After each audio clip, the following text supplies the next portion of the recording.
شادی بیاہ عید یا کوئی تہوار کی تقریب کے لیے سترنگی دھانی چنری ہو یا سرخ سبز نیلا پیلا میچنگ کا دوپٹہ ہو، خواتین فوری اپنے محلے یا بازار جا کر کپڑا رنگنے والے کاریگر کی دکان جا کر اپنی پسند کے رنگ کپڑوں پر انتہائی کم پیسوں میں کرا لیتی تھیں۔ حیدرآباد، لطیف آباد اور قریبی علاقوں میں کپڑے رنگنے کی سہولت مقامی دھوبی گھاٹ، ڈرائی کلینرز اور رنگریزوں کے پاس دستیاب ہوتی تھی۔ لوگ اپنے پرانے یا بے رنگ کپڑوں کو نئے اور تازہ رنگوں میں رنگوانے کے لیے ان پیشہ ور افراد کی دکانوں پر جاتے تھے۔ یہ کاریگر رنگریز لیلگر کہلاتے اور ذات کے حوالے سے چندری گر قوم سے تعلق رکھتے ہیں۔ پاکستان کے سابق چھٹے وزیر اعظم اسماعیل ابراہیم چندری گر کا تعلق بھی اسی چندری گر قوم سے تھا۔ کراچی کی تاریخی بڑی شاہراہ آئی چندری گر روڈ آج بھی انہی کے نام سے منسوب ہے۔ حیدرآباد میں کپڑے رنگنے کی سہولیات مقامی اسٹیشن روڈ، پریمیئر مارکیٹ، چوڑی بازار اور کلاتھ مارکیٹ میں بڑی بڑی دکانوں کی صورت میسر ہوتی تھی، جہاں اندرون سندھ سے لوگ آتے اور نئے رنگریزوں سے کرا لیتے،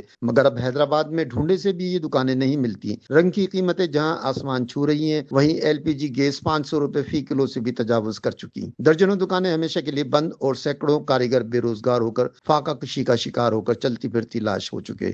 وہ کہتے ہیں، یہ میرا خاندانی کام ہے، یہ ہمارے بڑوں نے بھی یہی کام کیا، ہمارے باپ داداؤں سے لے کر بڑوں سے لے کر سبوں نے یہی کام کیا۔ اس کام کے علاوہ ہمارے کو دوسرا کام آتا ہی نہیں ہے۔ 9 کلروں سے دنیا کا ہر کلر بنتا ہے۔ اس کے اندر کچھ کلر پولیسٹر کے ہوتے ہیں، کچھ کلر کاٹن کے ہوتے ہیں۔ اس کے اندر جو ہم سوڈا، سرف، فرنائل کی گولیاں اور کلر استعمال کرتے ہیں۔ حکومت سے ایک ہی ریکویسٹ ہے کہ یہ کلر سستے کروائیں، گیس جو اتنا مہنگا ہو گیا اس گیس کو سستا کروائیں تو انشاءاللہ یہ کام جو نا دوبارہ بحال ہو جائے گا۔ کیمرہ مین مجاہد عزیز کے ساتھ جاوید علی، وش نیوز، حیدرآباد۔